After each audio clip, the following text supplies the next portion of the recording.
that are within reach, but we don't quite know how to do them yet.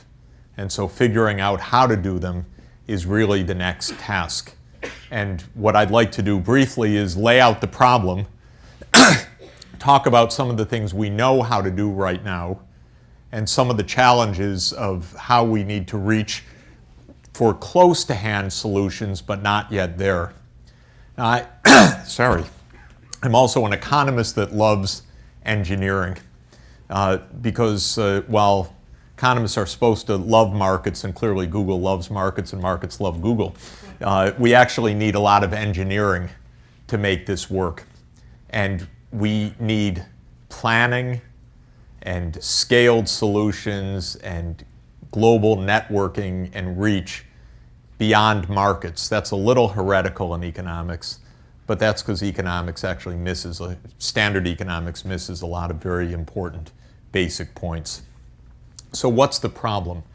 The problem, I believe, is that we are in a very particular global environment now that is, on the one hand, enormously positive, and on the other, for the same reasons almost that it's positive, also enormously threatening. And the two are flip sides of the same phenomenon. And I summarize it in my own mind as the word crowded. We're really very crowded on the planet now, unprecedentedly so. The world's population has increased tenfold since the start of the industrial age. The output per person in the world has increased, though you can't really compare from the beginning of the industrial age till now because everything is different, at least 10 to 20-fold on average. And so we are talking about a scale increase of 2 orders of magnitude in terms of the level of human economic activity and weight of human activity on the planet. And something wonderful is happening right now, and also it carries with it the seeds of tremendous angst at the same time. The wonderful thing that's happening is that the technologies that have propelled us to this point, because in essence, modern economic history is a history of technological improvement. Much more than markets or saving and capital accumulation, it's the advance of technology, starting with the definitive technology of the opening of the industrial age, the steam engine, to now the ability to mobilize more and more energy more and more effectively. The age that we're living in is an age in which technology now diffuses at absolutely startling and again unprecedented rates. And so the chance for poorer countries to catch up with richer countries is also greater than ever before. And we've passed, in my view, from the first 150 years of the industrial era, roughly 1800 to around 1950, in what has been dubbed an age of divergence, where the rich got richer and the poor mostly got richer, but at much less a rate than the rich got richer, so that the gap widened, to an age of convergence, where, again, the rich are getting richer by and large, pending a little business cycle this year in the United States. But the poor are now getting richer in general at much faster rates than the rich are getting richer. And the most notable case of this, of course, is China, the world's most astounding economic success story in history over a short period of time, where the economy has been growing in aggregate terms probably 11 or 12% per year, in per capita terms probably about 10% a year, meaning a doubling time of 7 years. And that's been going on now through 4 doublings since 1978. So we have roughly a 16-fold increase of, it's kind of a Moore's law of China's growth, although unlike Moore's law, perhaps it'll slow down faster as China narrows with the high-income world, because there's nothing miraculous about it, only the ability to take on technology at an astounding rate, technology that is somewhat off the shelf. And as the gap with the rich countries narrow, the growth will also narrow. But what this means is that we're now in an era where we can expect very rapid improvements of living standards and very quick declines of extreme poverty, subject to a footnote, which is a major theme of the world and was a footnote that I wrote a book about last time, which is the part of the world's population, roughly 1 out of 6 or 1 out of 7, that isn't yet part of this convergence process, that is stuck at the bottom. And sub-Saharan Africa is a notable case of that. Before I turn to the implications of this age of convergence, let me just note why we've gone from a period of divergence for 150 years to a period of convergence. And that, I think, has several different roots. But the two most important are that when the industrial era began, the scientific capacity, the literacy, and the other institutions that could support it really were very focalized in the North Atlantic, in England, then in the United States, in Western Europe. Japan was the only country outside of the North Atlantic that really made a breakthrough to true industrialization in the 19th century. And this meant that there was this huge period when it was a small subset of the world that was able to adopt and diffuse these new breakthrough technologies. And of course, starting with steam and then going on to electrification and all that, and chemistry and all that meant. And the second part of the age of divergence was that because of that incredible gap of power that opened up, the rich world was able to beat the hell out of the poor world and basically become its political controllers over large parts of the planet. So this also coincided with the age of colonial rule, or the age of European empire. And in my view, on the whole, that was a marked barrier to effective diffusion of technologies. It's been argued, for instance, by the historian at Harvard, Neil Ferguson, that empire was actually a pathway to technological diffusion. And so the British, they liked their empire and they liked what it did for the world. But my view is that on the whole, what empire did was frustrate the development of local institutions that could take on technological advance, frustrated education on a mass basis, diverted resources towards the metropole power, and I think really prevented the kind of catching up growth that is the hallmark of convergence. After 1950, things changed, both politically and economically.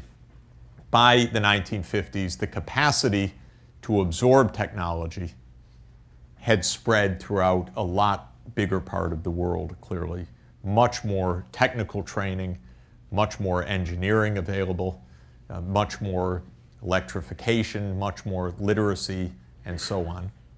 And second, the politics had changed decisively because Europe had been engaged in nearly 40 years death struggle with itself, and 2 world wars and a Great Depression had created calamity, and Europe had to give up its empires because it was so exhausted and battered and without legitimacy. And this was the opening, at least the potential for convergence to take hold. Of course, the age of convergence has been anything but even. Being poor has been no guarantee of rapid economic development, that's for sure. Some parts of the world, the most extremely poor and the most environmentally marginalized, can get trapped outside of convergence. If you're in the middle of nowhere from the point of view of global trade, if you don't have roads, power, if you're in a malaria zone, if you add all of those things up, you can get trapped in extraordinarily deficient conditions, very marginal, and where global markets aren't going to come save you and technological diffusion is not going to happen by itself. That, fortunately, is not the dominant story of the world. The more dominant story of the world is that most places have the capacity to absorb technologies and do so better and better, and with now the political sovereignty to make this possible. So that's all the good news side of the story. I wrote a book a couple of years ago, The End of Poverty, to suggest a number of practical steps to help connect the poorest of the poor with this global technology development and transfer and diffusion machine. And I still believe in that strongly, and we'll say a few words about that. But Commonwealth is about the more general situation in the world of how this overall process is going. And the good news I've just described. The bad news is if this process continues the way it's going with this kind of technological diffusion and catching up with the technologies that we have and the international systems that we have, there's one little hiccup, and that's that we're going to completely wreck the planet and actually stop economic growth in its tracks as well. So there's just one little problem, and I can tell you as a trained PhD economist, weirdly enough, it's a problem we're not trained to study. I don't know how many of you studied economics at some point, but if you studied growth theory and the great conceptual Nobel-winning model of economic growth was made by Robert Solow in 1956, and it truly is a beautiful mathematical, very elegant little story. Output is produced by labor, that's us, and by capital, which is produced by output. So you get output, which is partly saved. The saving goes into capital. The capital is combined with the labor. The labor and the capital produce output, and the cycle continues. And under certain conditions, it approaches a steady state. If there's continuing technological knowledge, you can have continuing growth. Under certain conditions, it can be a self-fulfilling or self-sustaining growth if you have increasing returns to scale and so on. There's one problem with that model, and that is that the physical world is left out. Because the model was built in a world and for a world and at a time when physical constraints were not deemed to be a very important part of the story. The land, the air, the water, the fish, the trees, the iron ore, the copper, whatever is needed to fuel this, the fossil fuels, I should say, they're kind of assumed in the background at a fixed cost, or at a constant marginal cost, I should say. And so the world goes on, and if you need physical resources, they're kind of there off the shelf also. And so as you grow, yeah, you'll need more fossil fuel, but gee, there's lots of fossil fuel around. And if you're emitting carbon dioxide, there's lots of atmosphere around. And if you need water for your plants, well, presumably there's lots of water around, and so forth.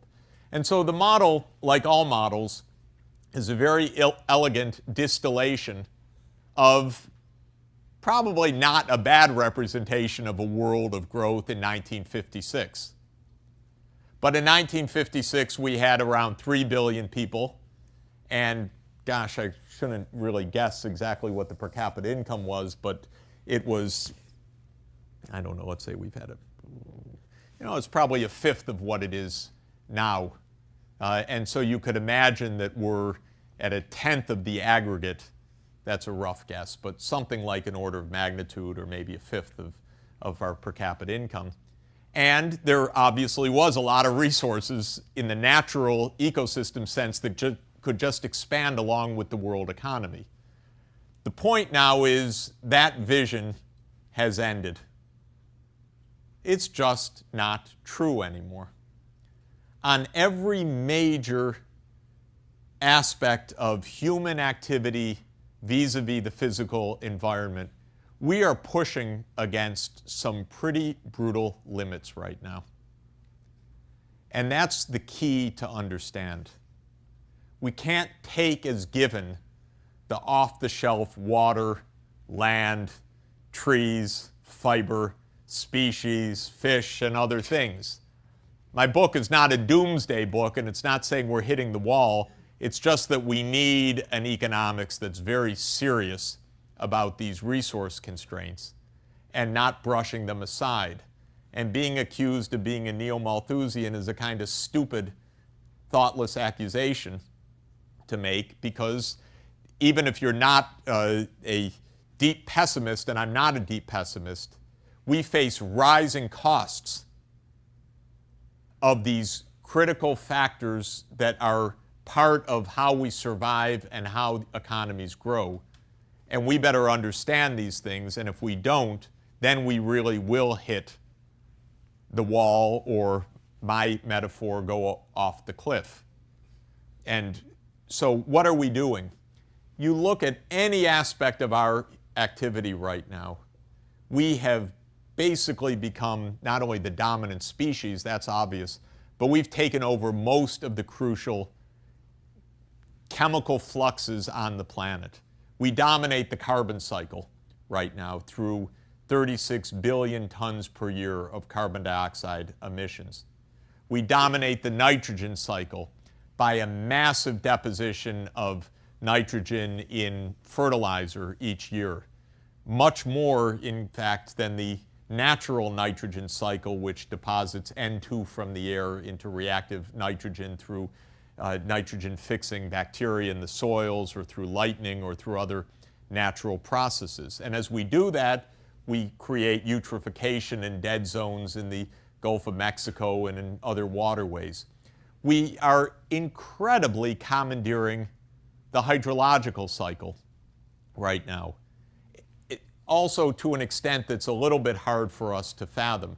I still can't get my head around the idea that we have more than 50,000 dams on rivers around the world. That's just a heck of a lot of dams, since I can only name about 10 of them.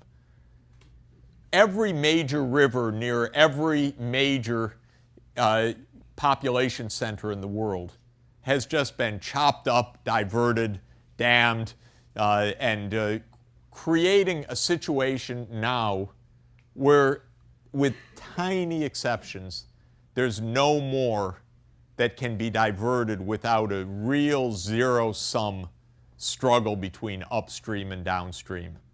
There are still dams that can be built, but if you build them, you wreck the downstream ecology. And that can happen, especially when upstream is one country and downstream is another country. There are a lot of places in the world where the upstream is really tempted to do that. But the easy pickings of, oh yeah, we'll put a dam there and the river flow will continue just fine and continue to service the downstream communities and ecosystems, is basically over. Even the way we've rearranged biogeography by introducing species from one part of the world to the other and creating massive problems of invasive species, sometimes knowingly but mistakenly, by bringing plants or animals from one place and it turns out they have no predators, and or they are highly destructive parasites or predators of the local ecology, or inadvertently from dumping water from the bilges of ships when they arrive in port and so forth. The invasive species costs are adding up phenomenally. We've also pushed against virtually every animal reservoir in the world of both micro and macro fauna, and we're facing more and more transmissions of disease from animal reservoirs to human reservoirs, the so-called zoonotic emerging infectious diseases like SARS, or perhaps a new avian flu, or AIDS, which is a zoonosis from chimpanzees to humans, probably crossing the chimpanzee-human barrier around 1930 in the rainforests of West Africa. And there are a lot of these new diseases that are emerging because we're now face-to-face with a lot more animal populations that we never had experience with in the past. So the paradox for me is the following. It's true that at $60 trillion per year, of activity, which is roughly what we have. 6.7 billion people, roughly $9,000 per capita across the world. Here, 45,000 per capita in the US on average. Poor countries, obviously, in the hundreds of dollars per capita, average 9,000. At that 60 to 65 trillion dollar economy, we're probably, I wouldn't say probably, we are literally unsustainable in the sense that if you froze time, each year was Groundhog's Day of 2008, we played the world economy over again each year, we would hit some terrible barriers, of which climate change would be the largest. We're raising the carbon dioxide concentrations every year by 2 parts per million. And we're at 380 parts per million, 385 parts per million right now. My colleague Jim Hansen, who's the US government's leading climate change scientist, thinks that's already the threshold. He's one of the most pessimistic, but also by far one of the most knowledgeable in the whole world, because he thinks there's a good chance that the West Antarctica ice sheet and Greenland will both break already at the current levels when played out over time with all the feedbacks of changing albedo, melting ice, higher absorption of solar radiation in the high latitudes and so forth. He thinks we've already hit the threshold. So going on 2 parts per million beyond is for him already clearly unsustainable. But if you do it for another 90 years, you add another 180 parts per million at a rate of 2 per year, you're at 560, which almost everybody that looks at this acknowledges is really into the red alert. You are in trouble zone in terms of all of the different kinds of effects of climate change. Now that's by the end of the century. May seem like a long time or not, depending on your perspective. But combine that with our difficulties of land use, tropical deforestation, gutting almost every major fishery in the world, and so on, I think you can make a very good case that just where we are is massively dangerous, okay? But the whole point of the age of convergence is we ain't staying here. The pressures on the good side for further economic development are huge. China's not stopping right now. It's growing at 9–10% per year. It's still doubling every 7 to 10 years. India's counting on that too. Africa, by the way, doesn't plan to remain in absolute extreme desperate poverty. And Latin America is experiencing economic development as well. The world as a whole is growing at about 5% per year, maybe a little bit less this year because of the recession in the United States. But that's not a bad estimate for trend growth at this point, which you know means, if continued, a doubling time of 14 years. So we could see not a $60 trillion economy, but a $100 trillion plus economy in 15 years. That wouldn't be something absolutely extraordinary. And that's indeed what poorer countries are counting on right now. But what would it mean to be not at 36 billion tons of carbon dioxide each year, but at 60 billion tons of carbon dioxide each year? And don't think that won't happen. That's what it means for China to be building a coal-fired power plant a week right now. That's what it means for India to be investing in several gigawatt coal-fired plants in the coming few years, which are going to multiply tremendously the electricity available, but also multiply tremendously the carbon emissions. So the question is, here's the puzzle. Can we combine economic development as is wanted? Can we have an age of convergence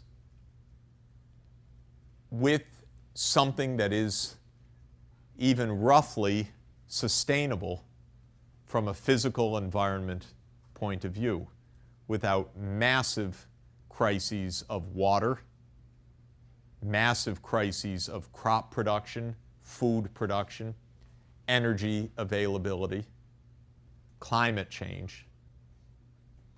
And all I can say is we better hell hope that we can, because the whole world's premised on that. The whole world, not just some little experiment. But the idea that the rich countries are not going to tell the poor, your growth is over, or the poor countries are going to tell the rich, you have to decisively cut back your living standards if you want peace on the planet. The question is it possible to reconcile continued economic development, a narrowing of income gaps, and environmental sustainability? Some people say, no, that's crazy. They recite what I've just recited. They talk about peak oil.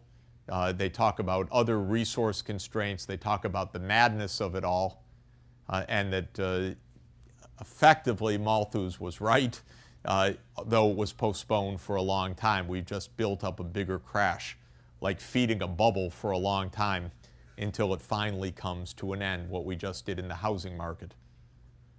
The other side says, come on, this is no problem.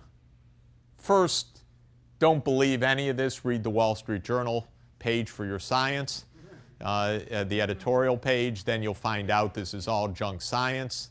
Thank God for the Wall Street Journal to keep us cheered up.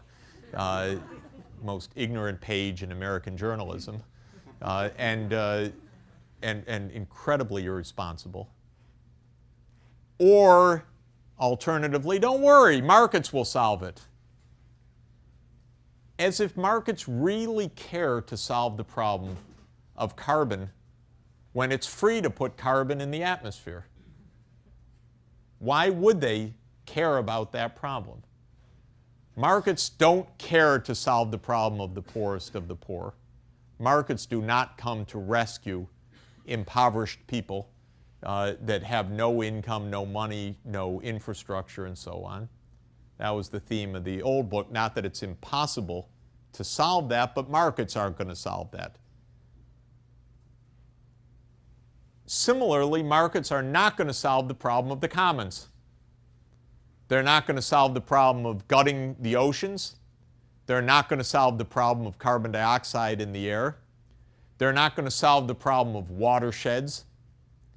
Privatization makes very little sense in most of these contexts because actually nature moves across property, and so you don't control infectious disease on a market basis. You don't control species survival by chopping up the land into narrow bits. You don't manage a watershed effectively by saying anyone has the private right to take the water out from the river at their point. People have known that for hundreds of years, that you need political solutions if you have a chance to use these resources efficiently, equitably, and sustainably. So the point of Commonwealth is to say that both the extremes, we're at the end of the day extreme and the don't worry about it at all, it's either fake or it'll be solved by itself extreme, are wrong. My view is rather optimistic, actually, and that is that we can do one major thing which is really crucial. We can't keep chasing human population forever because there are tremendous finite barriers. We're feeling them already. Even in food supply, which in pure calories has kept up with the population, not in quality. And that's why Michael Pollan's book, In Defense of Food, actually hits on a very right thing, which is we have faced diminishing returns in our food supply pretty brutally, even if not in the pure carbohydrate content. That we can mass produce, but not the quality and not the nutrition. So we're already facing decreasing returns there. But I believe that first we can stabilize the global population in a voluntary way, not through disaster or through coercion. And we're not so far from doing that, with a big footnote again. We're at 6.7 billion, because the world's population is so young, even if every woman on the planet moved immediately to the replacement rate of 2, meaning every couple has 2 children, 1 boy, 1 girl, each mother's raising 1 daughter to the next generation. Even if that happened immediately, we'd still have about 1 billion people increase, just from the fact that we have this big bulge of young population who will grow up to be mothers and fathers, and they'd each replace themselves, and they will more than replace their parents, just in sheer numbers. So we're probably committed, if we're not going to have disaster on the planet, we're probably committed to 7.7 billion people at least. And I'm advocating in the book that we try to aim for 8 billion stabilization, rather than 9+ billion, which is the optimistic medium forecast of the United Nations. I think the world will do itself a lot of good if we get fertility rates down everywhere. To replacement rate. They are at replacement or below in most of the rich world, and they're still at 6 or so in rural Africa. The place is most marginalized, most water stressed, most job stressed, most economy stressed. That's where the populations are growing the fastest and creating tremendous, tremendous crises. So that would be the first thing, because I don't know how to keep up with the global population of 12 or 15 billion, even with wonderful technologies. So say we could stabilize the population, what then are our major challenges? Our major challenges, seems to me, are 2. One is to break the trap of people living in extreme poverty, and that's what I write a little bit about that in Commonwealth, but it's what the end of poverty is about. The main claim of the end of poverty, and reprised here with some more evidence and further information, is that if we help the poorest of the poor get the platform of basic infrastructure, power, roads, cell phone connectivity, internet connectivity, and so forth, which is not a hugely expensive proposition, then market forces indeed can work and lift the rest of the population not only above subsistence, but onto a path of self-perpetuating economic development. The barriers, in my view, are the fragility and marginal nature of the areas where the poorest of the poor live, in the interior of continents, high up in mountains, in drought-prone regions and malarious regions. I think geography plays a huge role in this. And if we can help address those problems through the right kinds of infrastructure, which is also possible, then I think that those places can take off and begin the convergence process as well. So that brings me to the third and the final of the trilogy of problems that the book is about: population, extreme poverty, and the third is reconciling the economic development with the environment.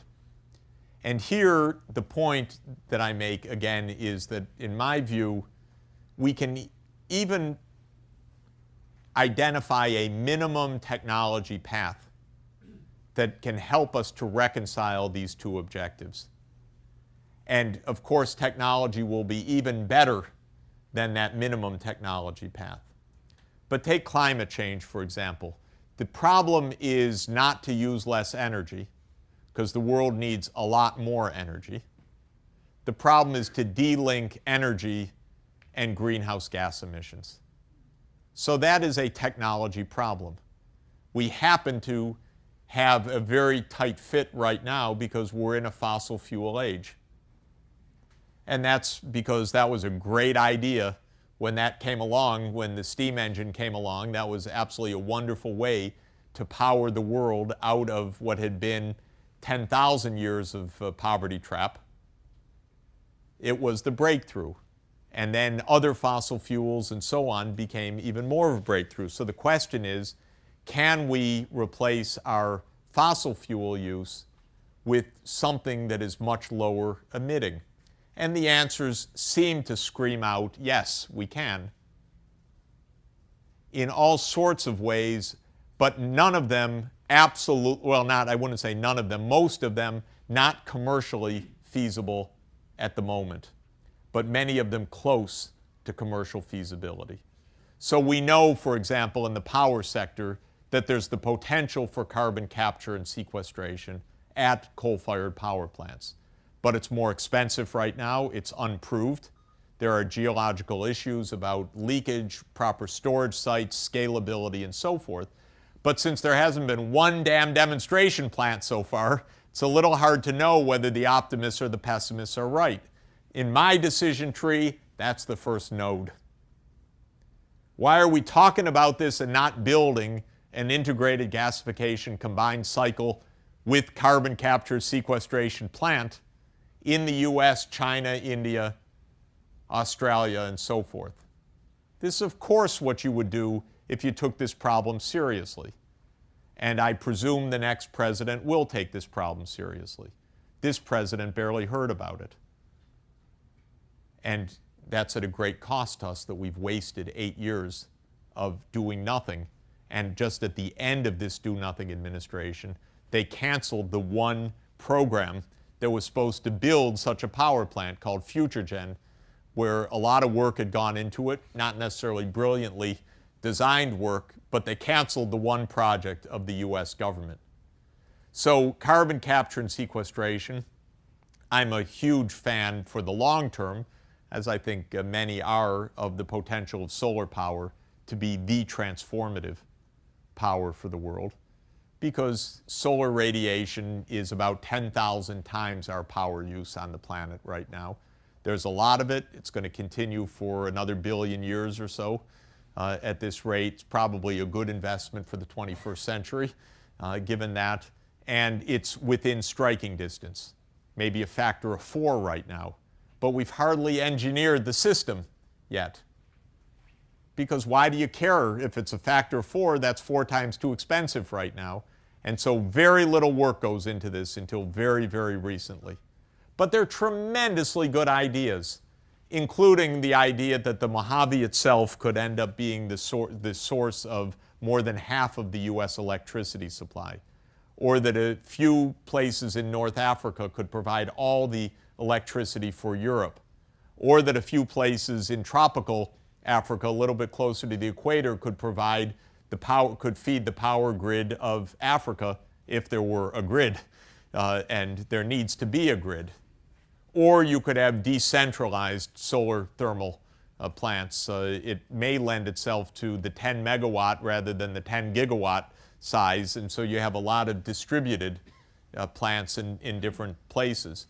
But solar is obviously a hugely promising area, unbelievably under-researched, with very little activity by the federal government in this area.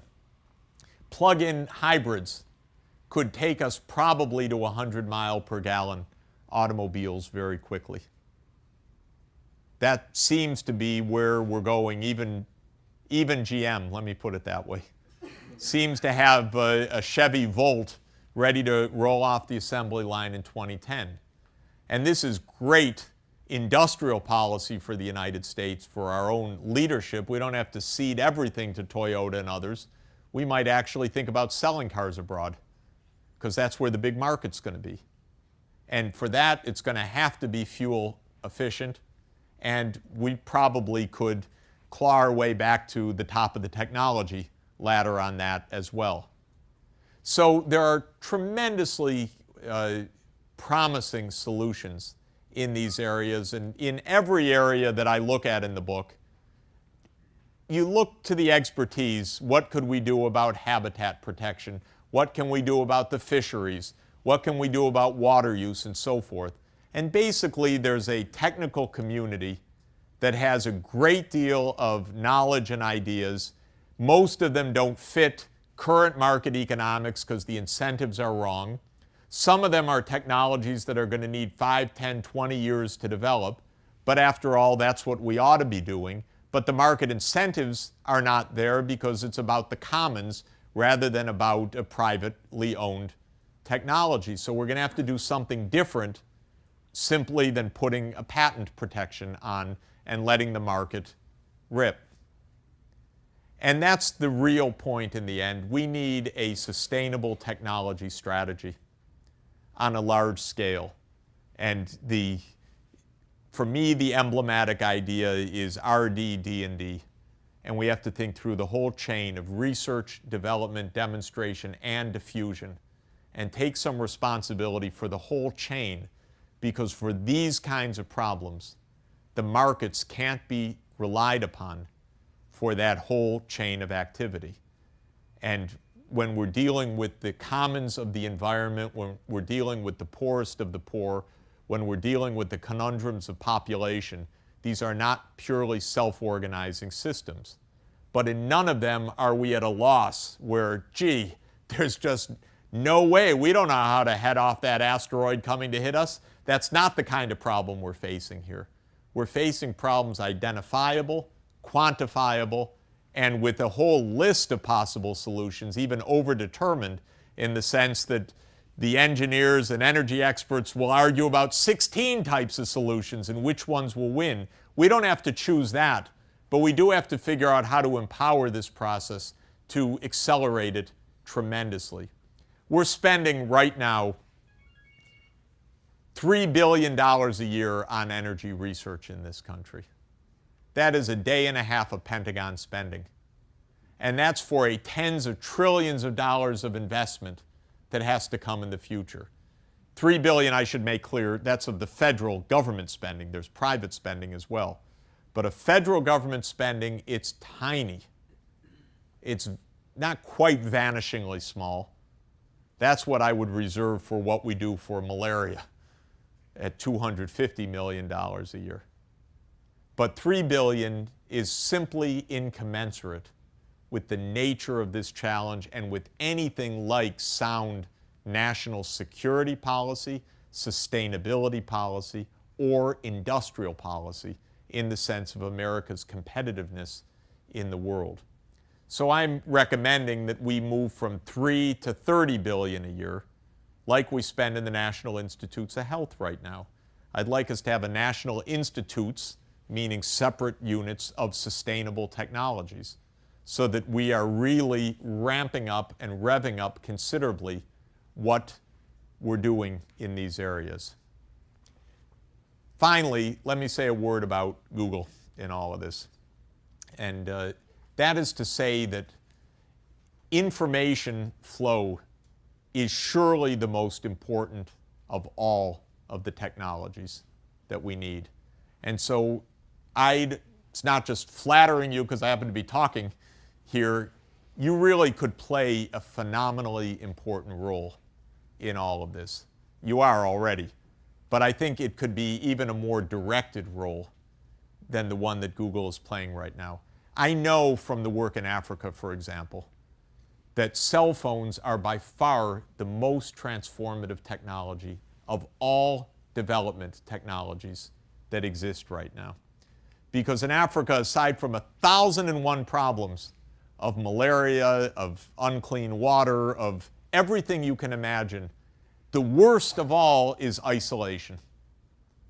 Isolation breaks markets, it breaks emergency help, it breaks self-empowerment, it breaks the flow of ideas that can be self-help, transformative.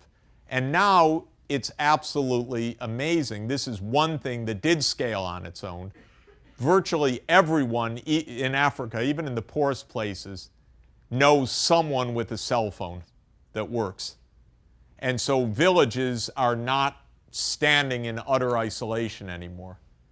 Maybe most people don't have access themselves, but they have someone in the village that has access. It's possible to make an emergency call. It's possible to fill in information about a stolen election. It's possible to inform a whole farm community about alternative prices for tomatoes in this city or in that market. Or it's possible to get information about the start of a monsoon or the start of a rainfall or an emergency alert about a tropical storm or flooding of some kind. This, to me, has changed everything. And you don't go anywhere. We were working in villages all across Africa, the very poorest places in the world, because we didn't go to the places where we're working with the idea that here's the leading edge of development. We said, quite consciously, let's go to the places so remote, so poor, so hungry, and prove that even there it's possible to do things. And the point is that even in those places, by and large now, there's cell phone connectivity and the potential for wireless connectivity as well. Now, the schools don't have electricity, and the clinics don't have electricity, and you don't have computers at hand, and we don't need one for every child. But we don't. But one per school would be a great thing, and one per clinic would be a great thing. And this community could do that, by the way. Not Google by itself, but if we stopped talking about the digital divide and closed it, it'd actually be possible to do very systematically. And it'd be a great business to do. And, if the community could get together and just say, okay, enough talking, because, by the way, I've been to I don't know how many digital divide conferences till I got sick of them. Because at first it was exciting, and then it was a little weird, because you heard the same thing. Then it was absolutely tiresome. Then it was really annoying to hear the same thing over again from the best scalable technology in the world. So I would say, solve it. Come on. Let's call Larry Brilliant right now and say, Larry, come on. Google.org and Google.com and a few others could really solve this. And I don't think that's a naive proposition, actually. I really don't. And I know that just that alone, I hate magic bullets because they don't exist. Because even if you have all of that, you'll find out information flow, yes, the children are dying of malaria. But one thing will happen, which is the information flow will trigger the next step, the next step, the next step, the next step. Because that will be empowering of local communities. That will be empowering of solutions. That will be empowering of social networking. And that's where I would go if I had to pick one thing. I always hate that question. But since I'm here, I would say it. If I could just be sure that I could send an email anywhere in the world or get on Skype with any village in the world and have immediately a quick conversation and find out local conditions, that would be transformative because it would at least inform us of what's really needed there, whether it's an extra order of bed nets or an extra order of anti-malaria medicines, or the generator has broken down, or the ambulance is broken down. The information flow would be the most vital starting point for all of this. So I'm in the home of scale and worldwide reach. And this is at the core not about politics, not about corruption, not about culture. Those all have their shaping role, their influence, and so forth. This really, truly, weirdly, is about technology right now. We have to figure out how to reconcile a big, crowded planet and the physical world, and that is a technological problem. And of course, we're going to need culture and understanding to bring it about, but we got to figure out a bit of the architecture to do it. Let me stop there because you're the ones that can figure that out. Thanks.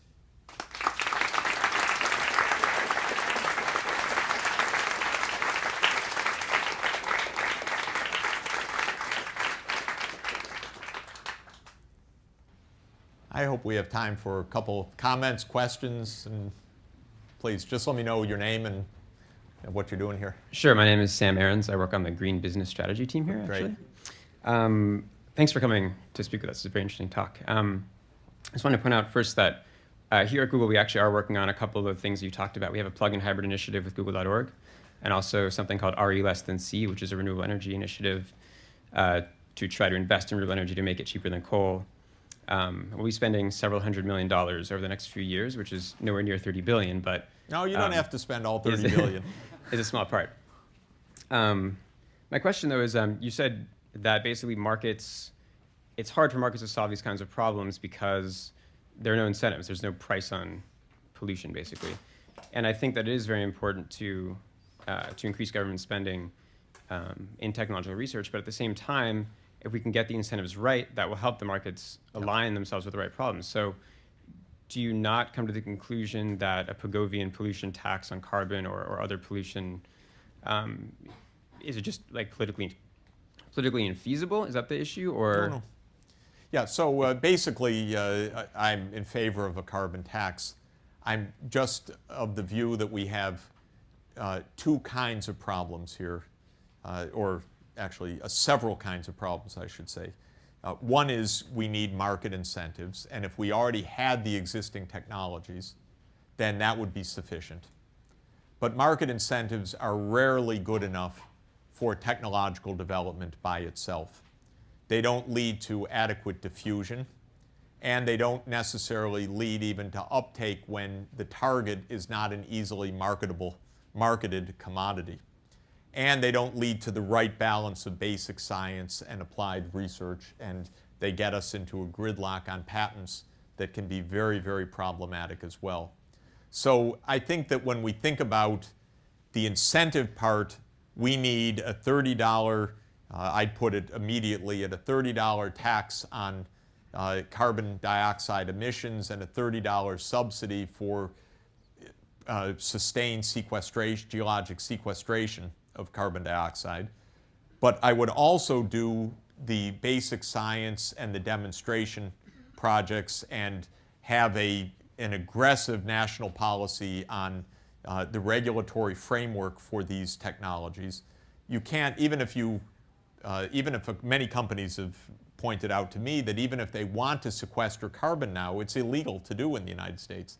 The regulatory issues block them. Who owns the underground? Who owns the liability risk in the future? What if the carbon leaks in 30 years and even the pore space and the diffusion of carbon dioxide under the ground are issues that are not easily solved except by public policy.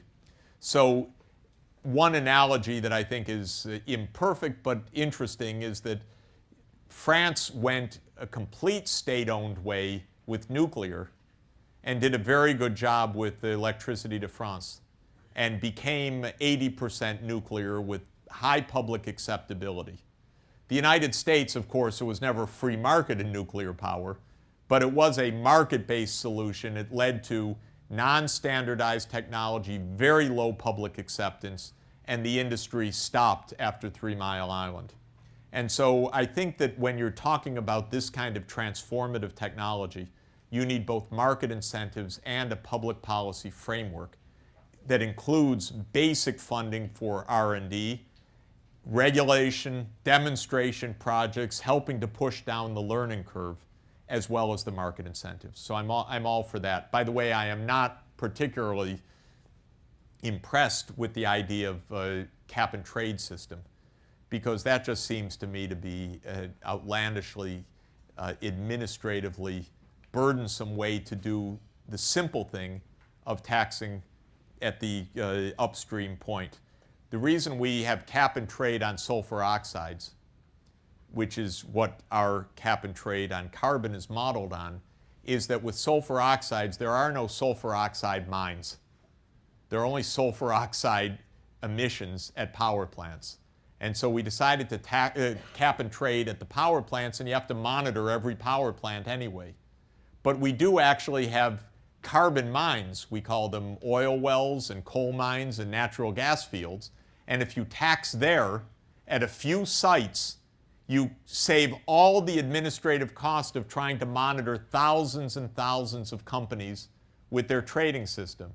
But it's not as much fun for Wall Street that way either, which somehow wants to manage all these complicated markets. So just as a pure point, I'd rather have a straight, predictable 20 years of taxation of carbon dioxide at the fuel source, roughly $30 a ton, for the reasons you say.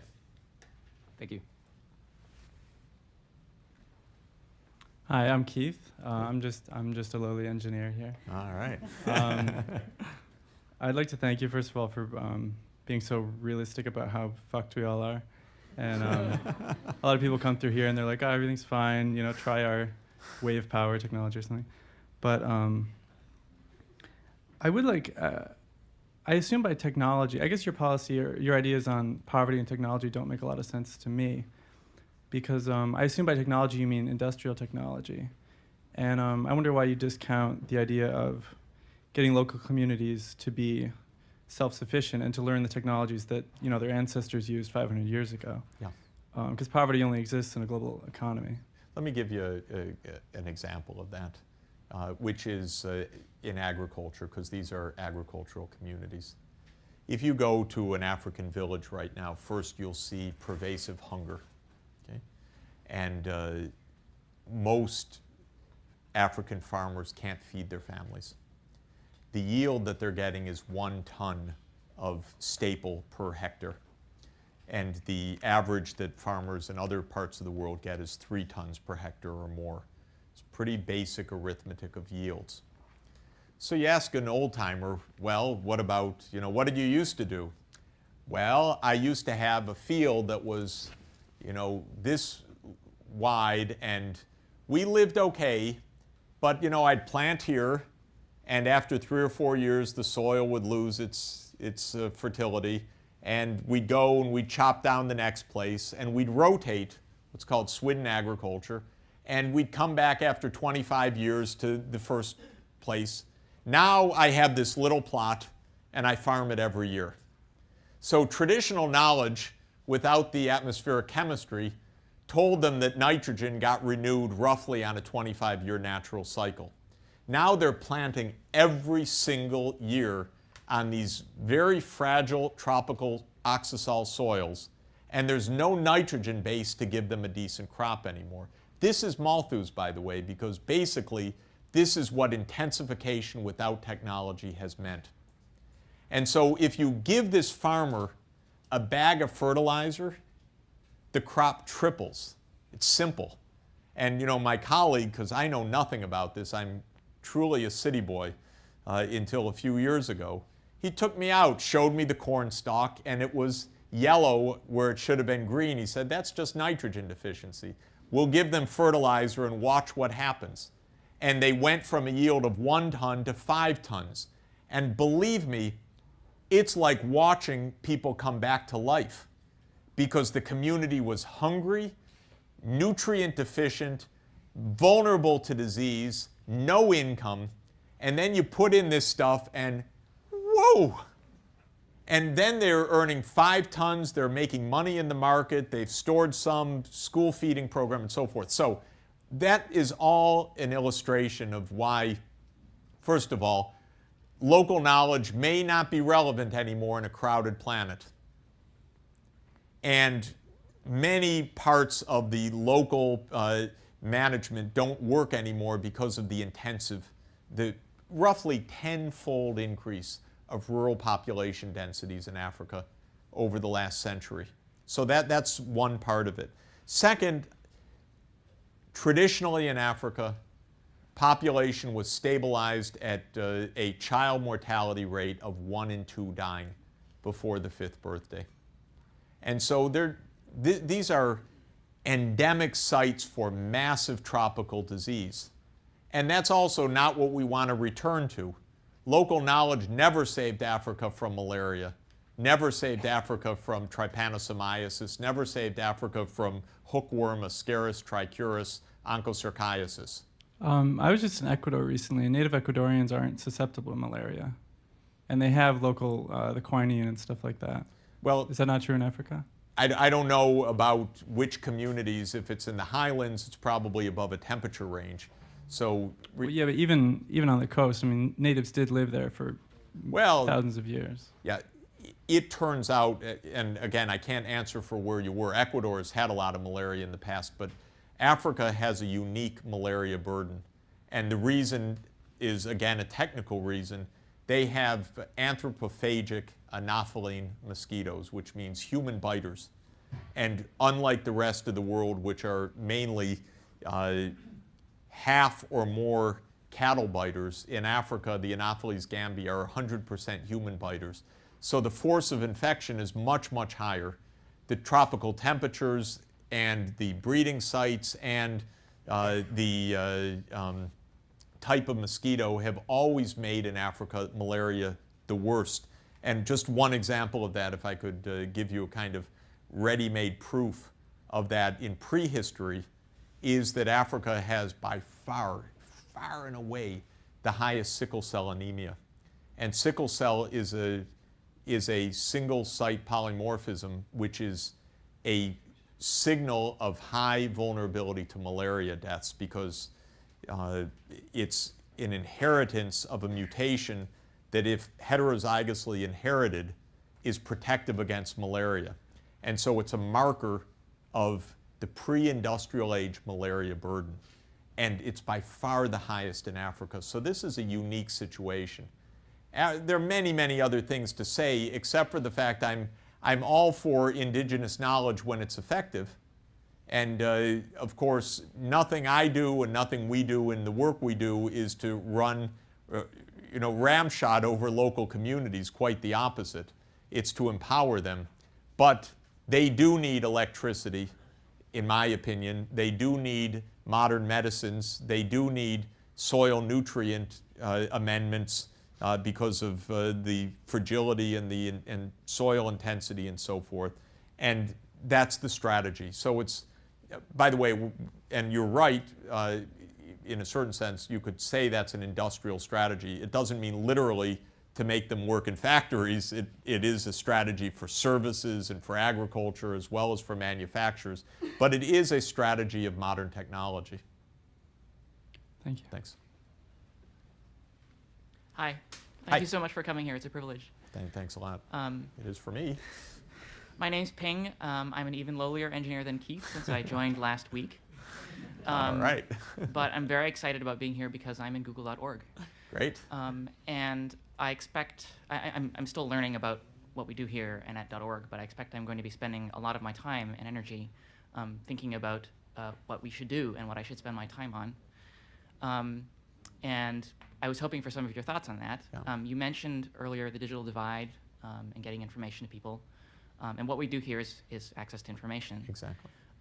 But as far as I know, we're not in the business of handing out laptops or cell phones. Right. So I wanted to hear more from you, more specifically on what you think are the most important or most urgent problems of missing information. Yeah. What kind of information is missing? Because there's so many different problems I hear about. It's really hard to figure out what's the most important. So let me first start with the energy side. What I would, and I know that google.org is making a major effort in this, but what I would say is have a significant effort on solar in Africa, because solar needs to be adapted to each context. Africa is going to be powered by solar power in the future, and yet there's so little effort of proper design and which kinds of technologies are the right technologies, that a specific targeted program, and I would say, by the way, if google.org started this up, you'd find a lot of major solar companies that would be natural partners with you to get this done, private sector firms that would be natural in this kind of amalgamation of effort.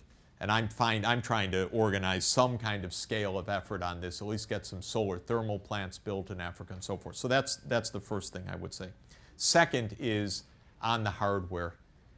If you're not in the business of giving out laptops and so on, be in the business of figuring out truly the business plan to end the digital divide. So what is the costing model? Where do you need fiber? Where can wireless do it? How much would it cost? What does it mean to have minimal coverage, schools, clinic, community center, and so forth?